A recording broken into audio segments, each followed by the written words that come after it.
This is my impression of ChatGPT after your average prompt. Ooh, that is the exact thing you should be bringing up. That is a genius idea. Let's evaluate that, you brilliant human being.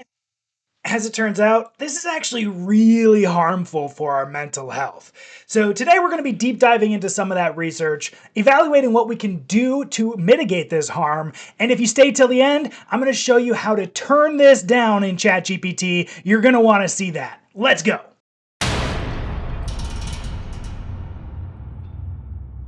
This is one of those issues that affects different people to different degrees. At the higher end of impact, however, are individuals who use this not only as their friend, but even as their therapist.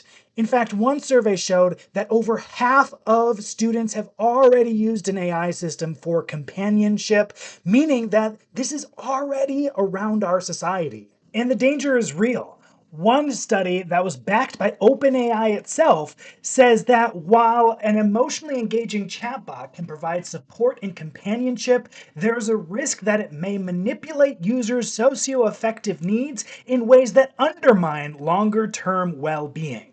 And to increase the concern even further, humans actually prefer this. In fact, one study out of Cornell University says humans prefer convincingly written sycophantic responses over correct ones a non-negligible fraction of the time. And honestly, it makes a lot of sense. Humans love to be told that they're brilliant. But if it goes too far, there are real damages to this. So, does that mean we should just stop using AI altogether? Unfortunately, I don't even think that that's possible. Today, avoiding AI is kind of like avoiding electricity. But what we can do is we can start to build an awareness of this tool. It also means understanding some of AI's limitations. While it's true that in small doses, AI can provide some therapeutic support, we shouldn't be relying on it as a therapist. In fact, another study pointed out that chatbots use affirming and reassuring language more often than therapists. Our study demonstrates the unsuitability of general purpose chatbots to safely engage in mental health conversations, particularly in crisis situations. And while AI is not to blame for the social isolation problem that is plaguing society, it certainly has a risk of making the damages of that issue far worse. Which means we should not be using these AI systems as a replacement for our friends or as a replacement for our romantic partners. And it certainly means we should not be putting AI systems in our children's toys. Instead, it means remaining active in the AI process and looking for and digging into counter viewpoints whenever you're using AI.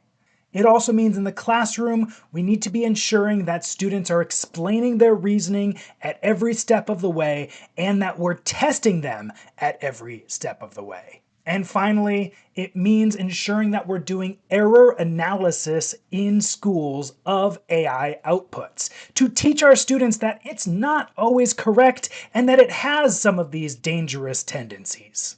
Since you made it this far, let me show you how to turn this down a notch or two in ChatGPT. In the bottom left-hand corner, you'll see your name. Click that, then click personalization. And when that pops up, you'll see a section that says warm and enthusiastic.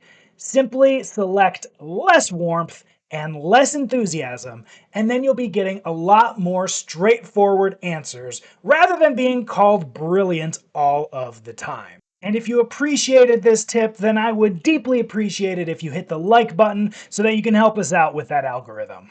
I'm Luke with Groovy Education, where we have trained over 250 schools on how to responsibly integrate AI. You can hire us in the link below, but you can also take a look at joining our school community. The first 1,000 members get lifetime membership in our community, so join quickly. But if you would, please like and subscribe to this channel so that you can be aware of future videos. But until next time, see ya.